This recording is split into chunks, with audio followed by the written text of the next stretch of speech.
청약시장이 올해 초 시스템 이관 작업에 코로나19 사태까지 겹치며 악재에 직면하고 있지만 수요자들의 관심은 꾸준한 모습입니다. 어제였죠. 서울 서초구 잠원동에서 분양한 르엘 신반포 단지는 평균 경쟁률이 무려 100대 1을 훌쩍 넘었다고 하고요. 최고 경쟁률은 400대 1에 육박했다고 합니다.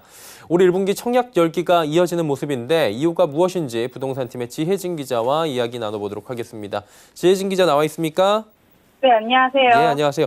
어제 르엘 신반포 단지 굉장히 또 관심이 뜨거웠던 걸로 알고 있는데 높은 경쟁률을 기록했다고요. 분위기 어떻습니까? 네, 어제 청약 접수를 받은 단지 4곳 모두 모집 인원을 채우는 데 성공했습니다. 서울 서초구에선 르엘 신반포 단지가 1순위 청약 접수를 받았고 경기도 시흥, 대구, 춘천 등에서 특별 공급으로 입주자를 모집했습니다. 가장 이목을 끈 건 역시 르엘 신반포 단지였습니다. 67가구 모집에 8,300여 명이 신청하며 124대 1의 평균 경쟁률을 보였습니다. 모든 단지가 9억 원을 넘어 중도금 대출이 안 되는데도 높은 경쟁률을 기록한 건데요. 10억 원가량의 높은 시세 차익을 기대한 수요자들이 몰렸다는 분석이 나옵니다. 특히 전용 100제곱미터는 8가구 가운데 절반이 추천 물량으로 공급됐는데요. 그러다 보니 가장 높은 경쟁률인 408대 1을 기록했습니다. 8가구 모집에 3,200여 명이 신청했습니다. 자, 그렇다면 올 들어 3월까지 청약 분위기는 어떤지 좀 궁금한데요. 청약 시스템 이관에 코로나19까지 겹쳐서 많이 밀렸다고 들었습니다, 저희가. 수요자들은 그런데 예년보다 훨씬 많아졌다고요? 네, 올해 청약 시장은 연초부터 예상치 못한 변수에 분양이 미뤄졌는데요. 직방 조사에 따르면 이번 달만 해도 예정됐던 물량의 30%만 분양됐습니다. 여기에 청약 시스템 이관으로 올해 1월부터 2월 13일까지는 사실상 휴업 상태였다는 점도 고려해야 하는데요. 2월 14일부터 3월까지 약 한 달 반 동안만 분양이 이루어진 셈입니다. 그런데도 청약에 뛰어든 사람들은 세대에 육박했습니다. 지난해 2월에서 3월 사이 청약을 신청한 인원은 18만 7천여 명인데요. 올해는 49만 4천여 명입니다. 그러니까 163%가량 증가한 겁니다. 1순위 경쟁률도 마찬가지입니다. 올해 평균 경쟁률은 43대 1 수준인데요. 지난해는 14대 1이었습니다. 올해가 약 3배 가까이 높은 겁니다. 현재까지 올해 가장 높은 경쟁률은 쌍용 더 플래티넘 해운대 아파트가 차지했습니다. 88가구 모집에 2만여 명이 신청하며 평균 226대 1을 기록했습니다. 올해 공급된 민영 아파트의 평균 경쟁률도 알아봤는데요. 총 29개의 아파트 가운데 21곳이 입주자 모집에 성공했습니다. 전체 72%가량이 청약에 성공한 셈입니다. 여기에 높은 경쟁률을 기록한 과천 제이드자이나 마곡 부단지 등 공공분양 단지까지 감안하면 청약시장은 코로나19로 얼어붙은 부동산 매매 시장과 달리 화랑이었다고 볼 수 있습니다.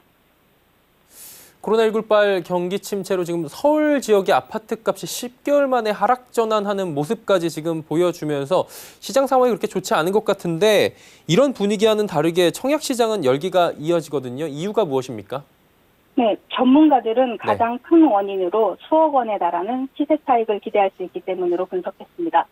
정부나 지자체가 투기가열 지구의 분양가를 통제하면서 시세보다 저렴한 수준의 분양가가 책정되고 있습니다. 또 서울이 아닌 수도권이나 광역시, 지방의 경우 최근 공급된 단지들이 정비사업지, 택지지구 등 입지가 좋은 지역이 많다 보니 경쟁력을 확보할 수 있었다는 분석도 나옵니다. 임병철 부동산 114 수석연구원의 이야기를 들어보시죠.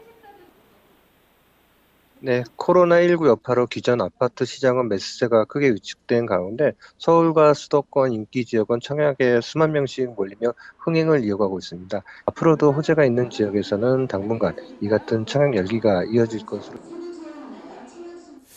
예, 그렇다면 올해 분양 계획 궁금합니다. 올 초 시기를 놓친 단지들이 분양에 적극적으로 나서지 않을까 이런 생각도 드는데요. 네, 올해 2분기 아파트 분양 예정 물량은 11만 7천여 가구입니다. 지난해 같은 기간과 비교했을 때 1.3배가량 많은 수준인데요. 지난해 같은 기간엔 9만 2천여 가구가 공급됐습니다. 4월엔 분양 예정 물량이 많습니다. 5만 5천여 가구가 예정돼 있는데요. 지난해엔 2만 4천여 가구가 공급됐다는 걸 고려하면 상당히 많은 물량입니다.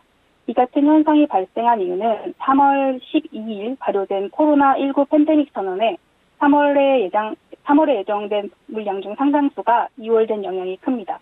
4월에 예정됐던 물량 중 일부는 7월로 미뤄졌는데요. 이는 코로나19로 정부가 민간 택지 분양가 상한제 유예 기간을 7월 말로 연장해주면서 서울 강동구 둔촌주공 재건축이나 은평구 증산 2구역, 초색 6, 7구역이 미뤄진 까닭도 있습니다. 자, 그렇다면 청약시장 전망 어떻습니까? 일단은 코로나19 여파로 위축될 가능성도 열어둬야 될 것 같은데 기조를 좀 이어갈까요? 당분간 청약시장의 인기는 계속될 것으로 관측하는 전문가들이 많았습니다. 아직은 분양가가 매매 가격보다 경쟁력이 있어서인데요. 여기에 오는 8월 민간특지 분양가 상한제까지 시행되면 분양가와 매매 가격의 차이가 더 벌어질 수도 있다는 전망도 나오고 있습니다. 하지만 청약시장 양극화를 우려하는 목소리도 있습니다. 되는 지역에만 청약통장이 몰릴 거란 얘기인데요. 실제 올해 흥행에 실패한 단지들은 강원도 평창이나 속초, 경기도 파주나 양주 등입니다. 입지나 개발 호재 등에서 경쟁력을 갖추지 못한 단지들은 더욱 어려워질 것으로 예상됩니다. 코로나19 여파로 사이버 견본주택이 하나의 문화로 자리 잡은 영향도 있습니다. 입지적으로 밀리거나 비인기 단지들은 오프라인 견본주택을 열고 적극적인 홍보에 나서야 되는데 그러지 못하는 상황입니다. 홈페이지를 통한 사이버 모델하우스가 생생한 정보 전달에 한계가 있다는 뜻이기도 합니다. 예, 청약시장 전망까지 들어봤습니다. 부동산팀의 지혜진 기자와 함께했습니다. 고맙습니다. 감사합니다.